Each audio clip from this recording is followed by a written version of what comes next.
Hello guys, welcome back to my YouTube channel. तो आज हम इस वीडियो में डिस्कस करने वाले हैं उस प्रॉब्लम के बारे में जिससे कि यार बहुत सारे बच्चों को प्रॉब्लम होती है। वो कहते हैं भैया मैं पढ़ाई तो बहुत करता हूँ लेकिन मेरे टेस्ट में अच्छे मार्क्स नहीं आ पाते या फिर वो अपने डिजायर स्कोर तक वहाँ पे पहुँच नहीं पाते। तो यार मैं इस वीडियो में कुछ ऐसे पॉइंट्स बताने वाला हूँ जिससे कि आप अगर उस पॉइंट्स पे आप अपना फोकस करेंगे तो शायद आपका स्कोर इम्प्रूव हो सकता है। तो चलिए अब हम इस सेशन को स्टार्ट करते हैं। तो यार ये रहा आपके इस प्रॉब्लम का सॉल्यूशन जो कि है टेस्ट एनालाइजेशन। यार सिर्फ टेस्ट एनालाइज करने के बाद ही आपको पता चलेगा मैंने कहाँ पे मिस्टेक्स की है या फिर मुझे कहाँ पे इम्प्रूवमेंट की ज़रूरत है। यार मैं ऐसे बहुत सारे स्टूडेंट्स को देखा है जो कि सिर्फ टेस्ट देते रहते लेकिन उसका टेस्ट एनालाइज नहीं करते, जिससे कि यार उनका स्कोर वहाँ पे ही कॉन्स्टेंट हो जाता है या फिर उससे कम आ जाता है लेकिन वो अपना स्कोर को बढ़ा नहीं पाते।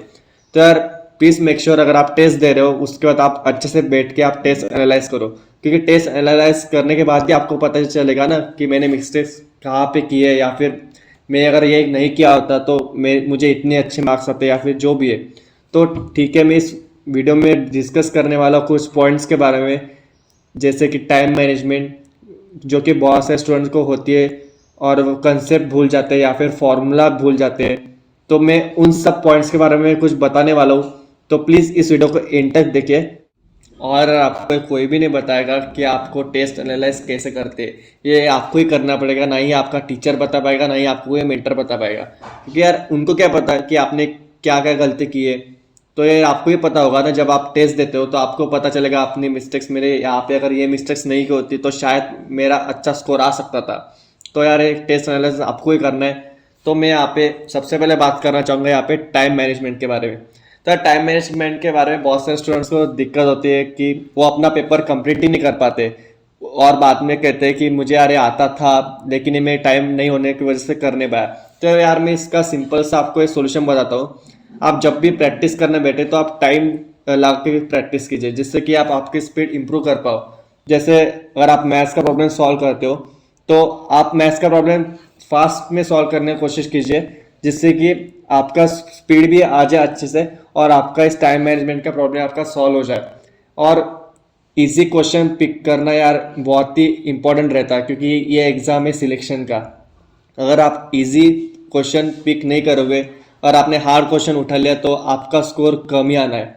क्योंकि अगर मान लो आपके पास कौन सा सवाल है जो कि आपको आता है लेकिन आपको पता है यार मेरा बहुत ही टाइम ले लेगा, तो यार उस क्वेश्चन का सेकंड राउंड में कीजिए ना। अगर आपके पास टाइम रहता है, बचता है, तो आप उस क्वेश्चन को ट्राई कर लीजिए। पहला उस क्वेश्चन को ट्राई कीजिए जो कि आपसे बन जाए इजीली। आप पहले उस क्वेश्चन पर फोकस कीजिए। अगर आप रिसेंट ईयर्स के पेपर देखें, जैसे मैथ की अगर बात करें तो यार आप सबको पता है मैथ के पेपर बहुत ही लेंदी आ रहे। इजी तो आ रहे क्वेश्चन लेकिन लेंदी आ रहे, जिसमें आपका टाइम मैनेजमेंट का रोल बहुत ही इंपॉर्टेंट रोल प्ले करता है वहाँ पे। तो यार मैं उसके लिए यही सजेस्ट करना चाहूंगा कि आप जब भी प्रैक्टिस करने बैठते हो मैथमेटिक्स के प्रॉब्लम्स की, तो यार उसको पूरा सॉल्व कीजिए। मैंने ऐसे बहुत सारे स्टूडेंट्स को देखा है जो कि सिर्फ आधा करके छोड़ देते हैं, जिससे कि वो अपने मेन एग्जाम में अपने कैलकुलेशन के इसमें लैग कर जाते हैं। तो यार आपको वहां पे तो आप आधा नहीं छोड़ सकते ना। तो इसलिए मैं आपको सजेस्ट करूंगा कि आप जब भी कैलकुलेशन करें तो पूरा कीजिए, जिससे कि आपको प्रैक्टिस हो जाए कैलकुलेशन की, बड़े बड़े कैलकुलेशंस की, तो आप आपका टाइम मैनेज भी आप कर पाओ। अब यार ये उन लोगों के लिए जो कि फॉर्मूलाज भूल जाते हैं या फिर उनको फॉर्मूलाज याद रखने में प्रॉब्लम आता है। यार आपका अगर क्वेश्चन फॉर्मूला की वजह से अगर नहीं बना ना, तो यार सबसे बुरा बात तो वही होती है और सबसे बुरा दिल में वही चुभता है कि आपका फॉर्मूला की वजह से क्वेश्चन नहीं बना। तो यार मैं आपके लिए यही सजेस्ट करना चाहूंगा कि आप जब भी फॉर्मूला करते हो तो आप उसको लिख कर याद करने की कोशिश कीजिए, जिससे कि आप अगर जब भी आप लिखते हो और उसको याद करते हो तो वो आपको ज्यादा रहता है, आपके माइंड में फिट रहता है। तो आप क्या कर लीजिए, आप फॉर्मूला शीट बना लीजिए। फॉर एग्जाम्पल अगर आपको रे ऑप्टिक्स के फॉर्मूले याद नहीं रह रहे तो आप रे ऑप्टिक्स के फॉर्मूला शीट बना लीजिए। आप उस फॉर्मूला शीट को एग्जाम के टाइम रेफर कीजिए। अगर आपका चैप्टर वाइज टेस्ट है रे ऑप्टिक्स पे, तो आप एग्जाम के पहले उसी फॉर्मूला को रिवाइज कीजिए, जिससे कि आपके फॉर्मूला बेस्ड क्वेश्चन एटलीस्ट छूट ना जाए। यार आजकल देख लीजिए आप फिजिक्स में बहुत सारे क्वेश्चंस होते हैं जो कि फॉर्मूला बेसिस पे आ रहे हैं, तो आप अच्छे से फॉर्मूला शीट को मेंटेन कीजिए आपके। तो यार अब बात आती है कंसेप्ट की। तो यार इसमें भी दो कैटेगरी के बच्चे हो सकते हैं। एक तो वो कैटेगरी के बच्चे जिनको कंसेप्ट याद रखने में दिक्कत होती है, या फिर दूसरे कैटेगरी के बच्चे जिनको ये कंसेप्ट नया है या फिर उनको इस कंसेप्ट के बारे में उन्होंने कुछ भी नहीं पढ़ा। ठीक है, तो सबसे पहले मैं बात करूंगा वो बच्चों के बारे में जिनको याद रखने में दिक्कत हो रही है। तो यार अगर आपको दिक्कत हो रहा है कंसेप्ट को याद रखने में, इसका मतलब आपने उस कंसेप्ट के बेस पे आपने कम सॉल्व किए। तो आप क्या कर लीजिए, वो कंसेप्ट पे आप ज़्यादा से ज़्यादा सॉल्व करने की ट्राई कीजिए, जिससे कि आपको कंसेप्ट अच्छे से वहाँ पे आपके फिट हो जाए। और बात करें दूसरे कैटेगरी के बच्चों के लिए, यार ऐसे बहुत सारे सवाल होते हैं जिनमें नया कंसेप्ट यूज होता है, आपको पता नहीं होता, क्योंकि यार हम भी इंसान है, हम कोई रोबोट नहीं कि सारे कंसेप्ट को याद रख पाए। तो इसलिए आपको अगर कोई नया कंसेप्ट दिख जाए तो आप उसको अच्छे से रीड कर लीजिए और उसको एक किताब में नोट डाउन कर लीजिए, और आप उस कंसेप्ट को फिर से पढ़ के उस पर सवाल सॉल्व कर लीजिए, जिसके कारण आपको एक नया कंसेप्ट आपको मिल भी जाएगा।